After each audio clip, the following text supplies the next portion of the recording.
ہوتی کہ جناب ہم نے جس اللہ اور اس کے رسول کا کلمہ پڑھا ہے، لوگ کیا اس سے سبق حاصل کریں گے؟ یہ نبی کا ماننے والا جو یہ کام کر رہا ہے، دھوکہ دے رہا ہے، جھوٹ بولتا ہے، غیبت کرتا ہے، چگلی کرتا ہے، یہ کیسے نبی کا ماننے والا ہے؟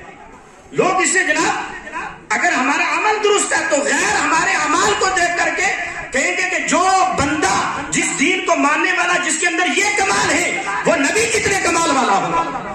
پھر کہتے ہیں ایسے دین میں داخل ہونا چاہیے جس دین کے بانی محمد مصطفیٰ ہے اور ان کے ماننے والے ایسے ایسے امتی ہیں، اس دین پہ چلنا چاہیے۔ مجھے آپ کو نہ خوف خدا نہ شرم نبی، یہ بھی نہیں وہ بھی نہیں۔ اور پھر دیکھیں آپ، اس عیسائی نے کہا کہ جب اگر یہ قول صحیح ہوا تو میں اسلام لے آؤں، اور وہ فوراً اٹھنے کے بعد بازار کی طرف گیا۔ کہاں؟ بازار جانے کے بعد اس نے سب سے پہلے ایک جوبہ خریدا، ایک کبا خریدا، ایک عصا خریدا اور ایک تسبیح خریدی۔ بزرگ بڑے خوش ہو رہے ہیں کہ مولوی اپنے اوپر پوری کہانی بنا کے لایا ہے، بڑے خوش ہو رہے ہیں، لیکن بڑی نصیحت ہے اس حدیث پاک سنیں آپ، اتقوا فراست المومن لأنہ ینظر من نور اللہ۔ نگاہ مرد مومن سے بدل جاتی ہیں تقدیریں، جو ہو ذوق یقین پیدا تو کٹ جاتی ہیں زنجیریں۔ یہ کیوں فرمایا؟ حضور کی حدیث ہے، مومن کی ہوشیاری سے بچو، ڈرو، اس لیے کہ وہ اللہ کی نور سے دیکھتا ہے۔ حضرات محترم، اس نے جا کے 4 چیزیں خریدی۔ کتنی؟ لباس خضر میں یہاں سینکڑوں رہزن بھی پھرتے ہیں، اگر جینے کی خواہش ہے تو کچھ پہچان پیدا کریں۔ اب عیسائی کی چہرے پہ جناب داڑھی تو تھی بڑی، 1 میٹر والی داڑھی، اور ہاتھ میں تسبیح آ گئی، ڈنڈا بھی آ گیا، جبہ بھی آ گیا اور کبا بھی آ گیا، اور اس نے سب سے پہلے اس چیز کا علم و ادراک حاصل کیا کہ اس علاقے میں مسلمانوں کی سب سے بڑی بستی کہاں ہے۔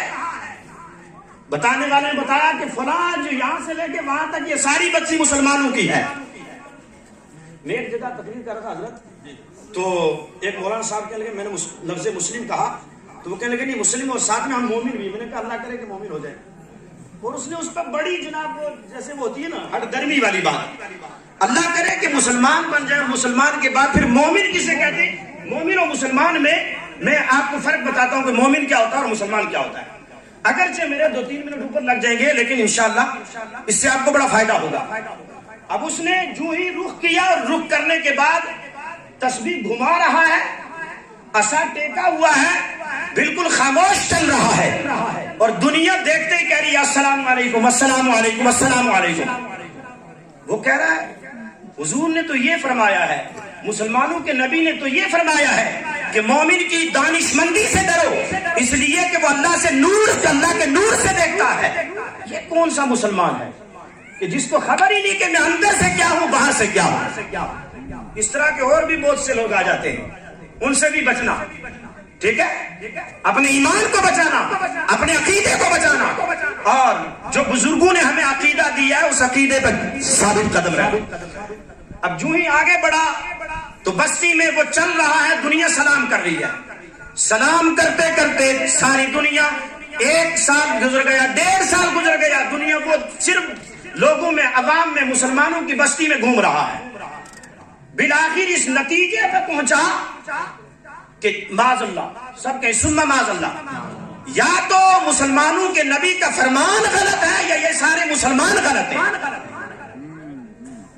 کہاں بات پہنچتی ہے؟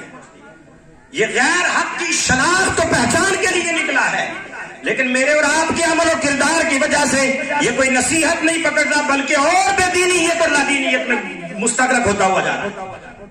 ہم ایسے مسلمان آج کے ہیں حقیقت۔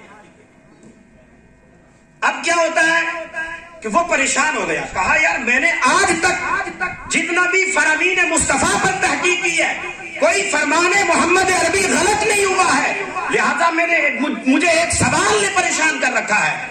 کسی عالم دین کے ساتھ ملا تھا، اس نے کہا کیا ڈھونڈ رہے ہو؟ کہا کہ میں نے تو یہ حدیث پاک پڑھی ہے اور میں 1.5 سال سے مسلمانوں کی بستی میں گھوم رہا ہوں، لیکن مجھے ان تمام مسلمانوں میں سے کوئی جواب نہیں دے رہا ہے، نہ مجھے جواب مل رہا ہے جس کا میں طالب ہوں۔ فرمایا کہ حدیث کیا ہے سناؤ۔ کہا یہ حدیث ہے۔ کہا کہاں گئے تھے؟ کہا فلاں فلاں جگہ جا کر کے میں نے معلوم کیا، میں تو گھومتا رہا کہ لوگ خود پہچان جائیں گے کہ میں کون ہوں۔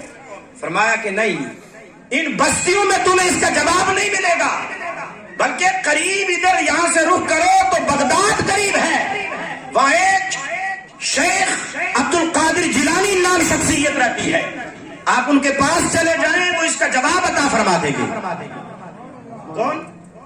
ہم نے تو خالی غوث اعظم کی 11ویں کا پت کھانا سیکھا ہے نا، غوث اعظم کی تعلیمات پہ آؤ، غوث اعظم کی تعلیمات کیا ہے، اور یہی غوث اعظم کی تعلیمات کو ہی علامہ دین محمد رضوی علیہ الرحمہ نے پھیلایا ہے اور اس کی تشہیر کی ہے، اور یہ علماء اہل سنت بھی یہی کام کرتے ہیں۔